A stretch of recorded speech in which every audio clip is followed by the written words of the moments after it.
Good morning/afternoon/evening, everyone. Let's talk about something we've all experienced: getting stuck in the negatives. You know that moment when one small thing goes wrong in your day, and suddenly, it feels like everything is falling apart? Or when you receive 9 compliments but can't stop thinking about the one criticism. That's not just you, that's your brain. Neuroscientists call this negativity bias. Our brains are hardwired to focus more on what's wrong than what's right. It's a survival mechanism, one that kept our ancestors alive by making sure they never forgot the dangers around them. But today, it often does the opposite: it holds us back. And here's the thing, when we focus on what's negative, we start telling ourselves stories. Not just any stories, but the ones that are shaped by shame and fear. These thoughts aren't just fleeting, they build emotional walls. They keep us from showing up, from being seen, from taking risks, from living fully. We become prisoners of our own minds. But here's where we take our power back. We do it through vulnerability and self-compassion. That means recognizing when we're spiraling in negativity and challenging those stories. It means treating ourselves with kindness instead of criticism. Because the way we talk to ourselves matters. If we constantly tell ourselves that we're not enough, we start to believe it. But if we start shifting that narrative, if we start saying, "This is hard, but I am strong," or "I made a mistake, but I'm learning," we begin to rewire our thinking. And the most powerful way to do this? Gratitude. Now, I know what you're thinking. Here we go with the gratitude talk. But stay with me. Research shows that when we intentionally focus on the good, when we name 3 things we are grateful for every day, we train our brains to see the positive alongside the negative. We don't erase the struggles, but we give ourselves the perspective to rise above them. So today, I challenge you to do 2 things. Catch yourself when you get stuck in the negatives. Ask, what's the story I'm telling myself? Is it true? Choose gratitude and courage. When something goes wrong, find one thing, just one, that's going right. Because here's the truth, we can't always control what happens to us, but we can control the story we tell ourselves about it. And when we change that story, we change everything. The negativity bias is real, and it has a profound impact on the way we experience the world. Have you ever noticed how a single negative comment can overshadow an entire day filled with positive moments? Or how one mistake lingers in your mind far longer than countless things you did right? That's not just coincidence, it's the way our brains are wired. This tendency to focus on the bad more than the good is deeply ingrained in human psychology, and it affects everything from our relationships to our decision-making, our self-worth, and even our willingness to take risks. This bias isn't something we consciously choose, it's something we've inherited from our ancestors. Long before modern society, survival depended on our ability to recognize and react to threats. Our ancestors, who were more alert to danger, who remembered which berries made them sick, which areas predators lurked in, or which social behaviors led to rejection from the group, were the ones who lived long enough to pass on their genes. In other words, our brains evolved to prioritize negative information because, historically, ignoring the bad could mean the difference between life and death. The result? We have minds that naturally cling to what's wrong far more than what's right, even in situations where survival is no longer at stake. Even today, in our modern lives where threats are rarely life-threatening, our brains still operate under the same ancient wiring. When we experience something negative, a failure, a rejection, a harsh word, it sticks with us more powerfully than positive experiences. If we receive 10 compliments and 1 criticism, our brain zeroes in on the criticism. It replays it, magnifies it, and turns it into a story about our worth. This happens in workplaces, in friendships, in marriages, and even in the way we talk to ourselves. A bad meeting, a small mistake, or an awkward conversation can consume our thoughts, while the dozens of good interactions we had that day fade into the background. This negativity bias doesn't just shape our emotions, it influences our actions. It makes us more hesitant to take risks, to put ourselves out there, to try something new. If we've experienced failure before, our brain reminds us of that pain to protect us from feeling it again. If we've been embarrassed, we might avoid similar situations, even if they hold opportunities for growth. If we've been criticized, we may shrink ourselves, second-guess our ideas, and hold back from fully engaging in the world. Over time, this bias can become a cycle, one where we become so accustomed to looking for what's wrong that we stop seeing what's right. Relationships are one of the most common areas where the negativity bias takes hold. In long-term partnerships, studies show that for every negative interaction, there must be at least 5 positive ones to maintain a healthy balance. Why? Because the negative moments have a greater psychological weight. A single argument, a dismissive comment, or a forgotten commitment can feel far heavier than days or weeks of kindness and connection. This explains why resentment builds when small issues aren't addressed. Our brains file them away as evidence, making it easy to construct a narrative that exaggerates the bad and minimizes the good. Social media and the news amplify this bias even further. We live in a world where negative stories get more attention than positive ones. Bad news travels faster, headlines highlight disasters more than achievements, and social media algorithms reward outrage over joy. Our constant exposure to negative content reinforces our brain's natural tendency to focus on what's wrong, making it even harder to see the positive. This can lead to a distorted perception of reality where the world feels more dangerous than it actually is, where people seem more unkind than they actually are, and where our own lives appear less successful in comparison to others. But perhaps the most damaging effect of the negativity bias is the way it shapes the stories we tell ourselves. The human brain is a storyteller, constantly weaving narratives to make sense of our experiences. When negativity dominates, those stories tend to be ones of self-doubt, fear, and limitation. We interpret setbacks as personal failures rather than learning experiences. We internalize criticism as proof of inadequacy rather than an opportunity to grow. We assume that past pain predicts future failure, and we hold on to old wounds long after they've lost their relevance. The good news is that while the negativity bias is deeply ingrained, it's not unchangeable. Our brains are capable of rewiring, of forming new patterns of thought that allow us to balance our perception of the world. This doesn't mean ignoring negativity or pretending that pain doesn't exist. It means actively choosing to see the full picture, not just the part our brain is instinctively drawn to. It means becoming aware of our thought patterns, catching ourselves when we dwell on the negative, and intentionally shifting our focus. One of the most effective ways to counteract the negativity bias is through gratitude. Research shows that regularly practicing gratitude rewires the brain, training it to recognize and hold on to positive experiences with the same intensity that it does negative ones. When we make a habit of noticing what's good, whether it's small moments of kindness, accomplishments we are proud of, or things we appreciate about ourselves, we begin to tip the scales back into balance. Over time, this practice doesn't just change our mood, it changes the way we see the world. Mindfulness is another powerful tool. When we become present in the moment, we can observe our thoughts without immediately accepting them as truth. Instead of automatically believing the negative story our brain is telling us, we can pause, question it, and choose a more balanced perspective. And perhaps most importantly, we need to cultivate self-compassion.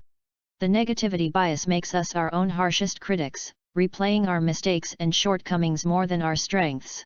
But when we meet ourselves with kindness, when we remind ourselves that we are human, that we are learning, that imperfection is not failure, we begin to break free from the grip of negativity. The negativity bias is real, but it doesn't have to define our lives. We have the power to rewrite the story. By consciously choosing gratitude, practicing mindfulness, and extending kindness to ourselves, we can train our brains to see not just what's wrong, but what's right.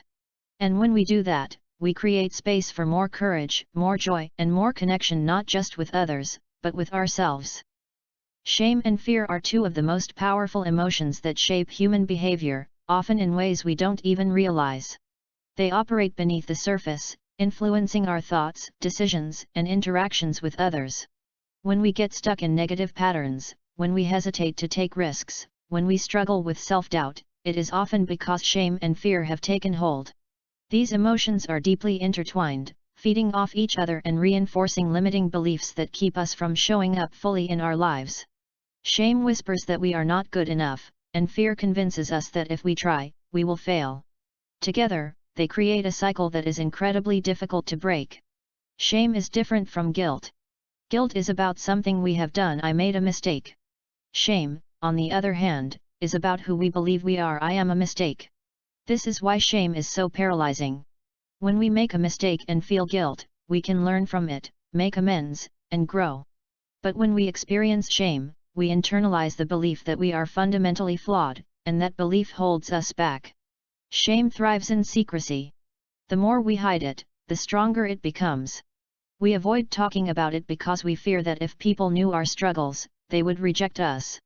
But shame grows in the dark, and the longer we let it fester, the more power it has over us. Fear is the enforcer of shame. It convinces us that taking risks is dangerous, that vulnerability is a weakness, and that failure is proof of our inadequacy. Fear tells us that if we put ourselves out there, we will be judged, humiliated, or abandoned. It makes us play small, choosing comfort over growth and certainty over possibility.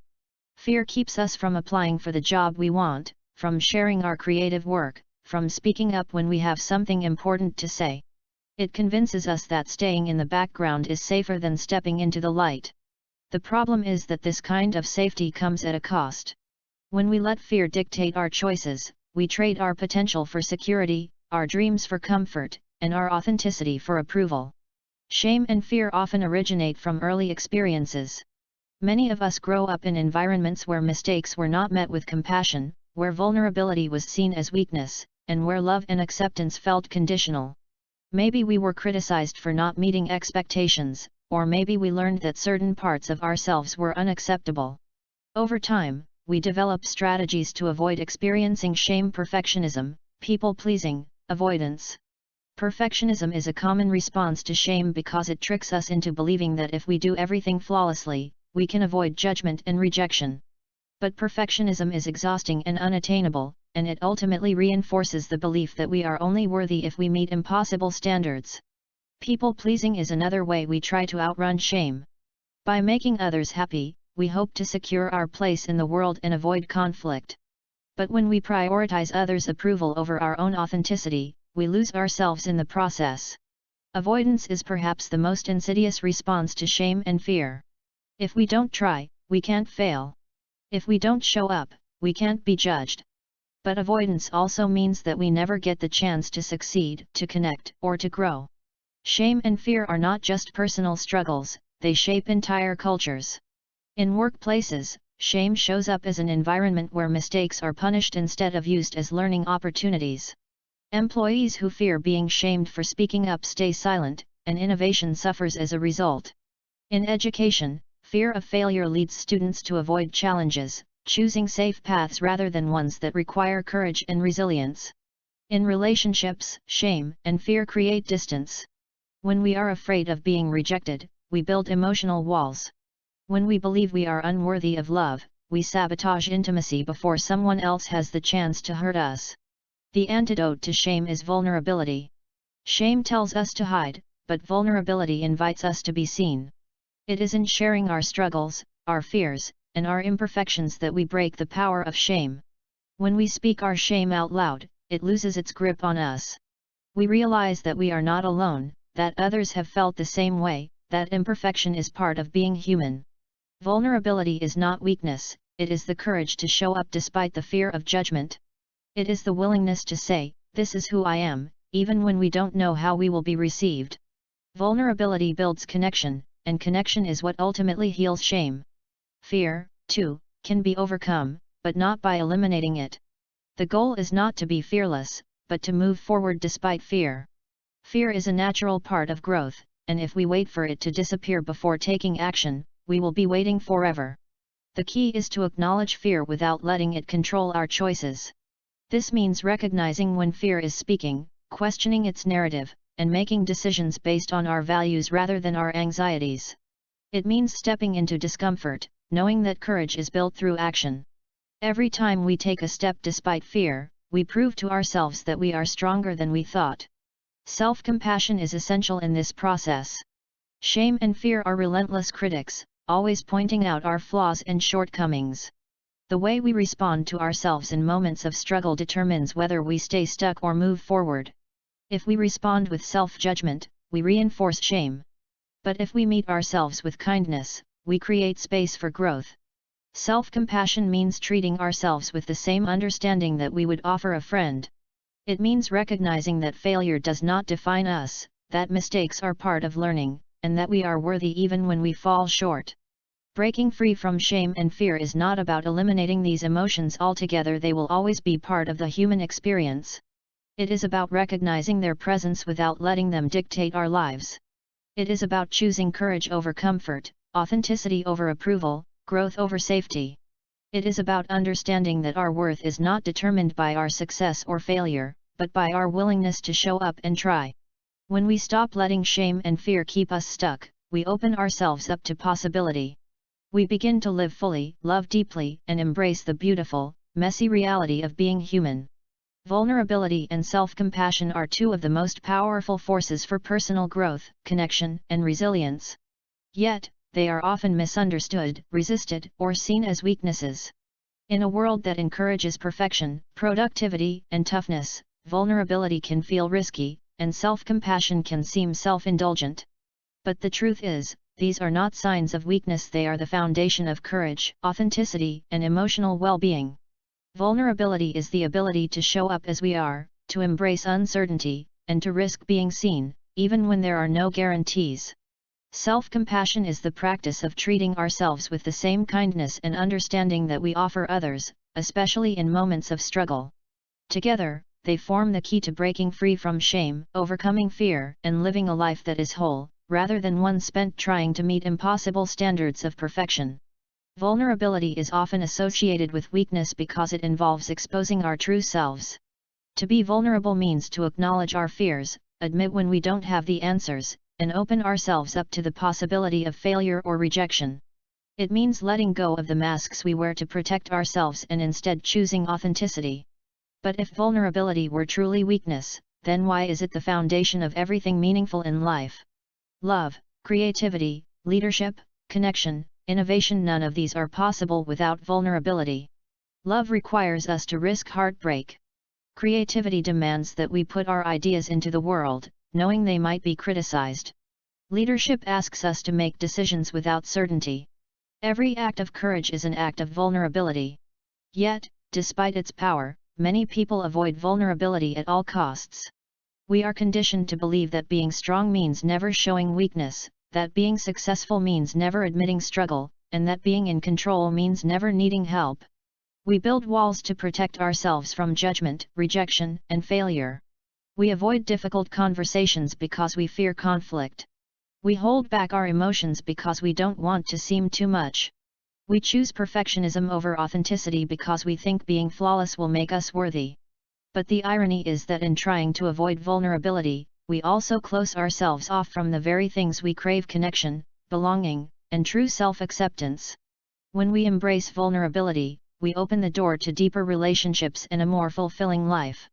Vulnerability allows us to connect with others on a real level, rather than through a carefully curated version of ourselves. Think about the moments when you have felt the closest to someone, not when everything was perfect, but when you shared something raw, honest, or difficult. It is in those moments of realness that trust is built. We do not connect through perfection, we connect through shared humanity. The willingness to be vulnerable creates space for others to do the same. When we admit our struggles, we give permission for others to acknowledge theirs. When we stop pretending we have it all together, we create an environment where people feel safe to be themselves. But vulnerability is not just about relationships with others, it is also about the relationship we have with ourselves. This is where self-compassion becomes essential. Without self-compassion, vulnerability can feel unbearable. If we do not meet ourselves with kindness, then every moment of struggle, failure, or imperfection becomes an opportunity for self-criticism rather than growth. Self-compassion is the ability to be gentle with ourselves when we fall short, to recognize that we are human, and to understand that our worth is not dependent on our achievements. It is not about avoiding responsibility or making excuses, it is about acknowledging that mistakes do not define us. Many people struggle with self-compassion because they believe they must be hard on themselves to be successful. They think that self-criticism will push them to do better, work harder, and be more disciplined. But research shows that self-compassion actually leads to greater motivation, resilience, and emotional strength. When we judge ourselves harshly, we create fear of failing, fear of not being enough, fear of taking risks. That fear keeps us stuck. But when we approach ourselves with kindness, we build the courage to keep going, to try again, and to learn from our mistakes without letting them define us. Self-compassion also allows us to break free from the constant need for external validation. Many of us base our self-worth on what others think, on approval, success, or how well we meet societal expectations. But self-worth that depends on external factors is fragile. If our confidence is based on praise, what happens when the praise stops? If we feel valuable only when we succeed, what happens when we fail? True self-worth comes from within. It is knowing that we are enough, regardless of our achievements. It is recognizing that our value is not something we have to earn. One of the most powerful ways to practice self-compassion is to change the way we talk to ourselves. Many of us have an inner critic that speaks to us in ways we would never speak to a friend. If a friend came to us after failing at something, we would offer support, encouragement, and understanding. But when we fail, we often tell ourselves that we are not good enough, that we will never succeed, that we should have done better. What if, instead, we spoke to ourselves with the same kindness we offer others? What if we replaced self-judgment with self-encouragement? Instead of saying, "I am such a failure," we could say, "This was a hard moment, but I am learning." Instead of, "I'll never be good enough," we could say, "I am doing my best, and that is enough." Changing our inner dialogue is not about ignoring challenges or pretending everything is fine. It is about choosing to respond to ourselves with kindness instead of cruelty. Vulnerability and self-compassion go hand in hand. Vulnerability is the courage to show up as we are, and self-compassion is the ability to love ourselves in the process. Together, they create resilience, the ability to face challenges, setbacks, and criticism without being broken by them. They allow us to live more fully, to embrace our imperfections rather than hide from them, and to pursue our goals without being held back by fear. When we embrace vulnerability, we stop waiting for the perfect moment and start living now. When we practice self-compassion, we stop measuring our worth by impossible standards and start appreciating who we are. When we stop trying to control how others perceive us and instead focus on being real, we find the freedom to live authentically. Vulnerability and self-compassion do not remove struggle from our lives, but they change how we experience it. They allow us to turn pain into growth, setbacks into lessons, and imperfections into strengths. They remind us that we are worthy, not because we are flawless, but because we are human. Choosing gratitude and courage is a deliberate act, one that requires us to shift our mindset and challenge the narratives that keep us stuck in fear and scarcity. Gratitude is not just about being thankful for the good things in life, it is about recognizing the value in all experiences, even the difficult ones. It is about choosing to see abundance rather than lack, joy rather than resentment, and possibility rather than limitation. Courage, on the other hand, is the willingness to take risks, to step into discomfort, and to act even in the face of fear. Together, gratitude and courage create a foundation for a life that is not only meaningful but also deeply fulfilling. They allow us to move beyond survival mode and into a space where we can truly thrive. Gratitude is powerful because it changes the way we see the world. It shifts our focus from what we don't have to what we do have, from what is missing to what is present. So often, we operate from a place of scarcity, the belief that we are not enough, that we do not have enough, that there is not enough time, success, or love to go around. This scarcity mindset keeps us constantly striving, comparing, and feeling as though we are falling short. But gratitude disrupts this cycle. When we intentionally practice gratitude, we train our minds to notice what is already good, what is already working, what is already enough. This does not mean ignoring struggles or pretending that life is always easy, it means choosing to acknowledge the good even in the midst of the difficult. One of the greatest misconceptions about gratitude is that it is passive, that it means simply being content with what we have and settling for less. But gratitude is not about complacency, it is about perspective. It does not mean we stop striving or dreaming, it means we pursue our goals from a place of wholeness rather than lack. It means we recognize that we are already enough, even as we work toward growth. Gratitude is a form of resilience because it helps us find strength in the present moment, even when things are hard. It reminds us that even in loss, there is love. Even in failure, there is learning. Even in uncertainty, there is opportunity. When we practice gratitude, we build emotional endurance. We learn to hold both joy and pain at the same time, understanding that one does not cancel out the other. Choosing gratitude also allows us to cultivate deeper relationships. When we express appreciation for others, we strengthen our connections. A simple thank you can transform a relationship, whether it is with a friend, a colleague, or a loved one. Gratitude shifts our focus from what we expect to what we appreciate, from entitlement to acknowledgement. It reminds us that we are not alone, that our lives are shaped by the kindness, support, and efforts of others. Expressing gratitude not only benefits the person receiving it but also enhances our own sense of connection and well-being. While gratitude helps us reframe our perspective, courage is what allows us to take action. Courage is not the absence of fear, it is moving forward despite fear. It is showing up, speaking up, and stepping up, even when we are uncertain or afraid. Courage is required in every aspect of life, whether it is starting something new, setting a boundary, asking for help, or simply being our authentic selves. It is easy to wait for the right time to be brave, but the truth is, there is no perfect moment. If we wait until fear disappears, we will wait forever. Courage is a choice we must make over and over again, sometimes in big ways, but more often in small, everyday moments. One of the greatest barriers to courage is the fear of failure.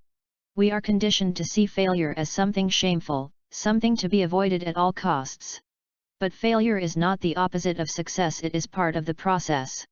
Every person who has ever achieved anything meaningful has failed along the way. The difference between those who succeed and those who stay stuck is not talent or luck, it is the willingness to keep going despite setbacks. Courage means embracing failure as a teacher rather than as a verdict. It means understanding that mistakes do not define us, but how we respond to them does. It means valuing progress over perfection, knowing that growth comes from taking imperfect action. Courage is also about vulnerability. It takes courage to be honest about our struggles, to ask for help when we need it, to admit when we don't have all the answers. It takes courage to love deeply, knowing that love always carries the risk of loss. It takes courage to dream big, knowing that big dreams come with the possibility of disappointment. But the alternative, playing small, avoiding risks, staying in our comfort zones, comes at a cost. When we let fear dictate our choices, we miss out on opportunities for connection, growth, and meaning. We trade authenticity for approval, passion for security, and possibility for certainty. Choosing courage means accepting discomfort as part of the journey. It means understanding that growth does not happen in ease but in challenge. It means facing our fears rather than avoiding them. The more we practice courage, the more we strengthen it. Like a muscle, courage grows with use. The first step is always the hardest, but each step forward builds momentum. When we choose courage repeatedly, we begin to trust ourselves more deeply. We develop the confidence to handle whatever comes our way, not because we know we won't fail, but because we know we can rise after falling. The intersection of gratitude and courage is where transformation happens. Gratitude gives us the perspective to see what is possible, and courage gives us the strength to pursue it. When we approach life with both gratitude and courage, we create a mindset that is open to possibility rather than paralyzed by fear. We recognize that we do not have to have everything figured out to take the next step. We understand that we can be grateful for where we are while still working toward where we want to be. We stop seeing fear as a stop sign and instead see it as a sign that we are stepping outside our comfort zone, which is where real growth happens. Living with gratitude and courage is a practice, not a one-time decision. It is something we must choose daily. It is in the small moments, choosing to be thankful rather than resentful, choosing to take the risk rather than hold back, choosing to show up rather than shrink away. It is in the willingness to embrace both the joys and the struggles of life with an open heart. When we do, we create a life that is rich, meaningful, and full of possibility. We stop merely existing and start truly living. We realize that we are stronger than we thought, braver than we believed, and more capable than we imagined. And in doing so, we inspire others to do the same. It sounds like you're wrapping up a speech or a video script.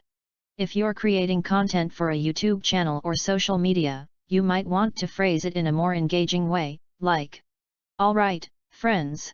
If you enjoyed this, don't forget to like, share, and subscribe to my channel. Your support means the world. Thanks for watching, and I'll see you in the next one. Let me know if you need any tweaks. Rock it!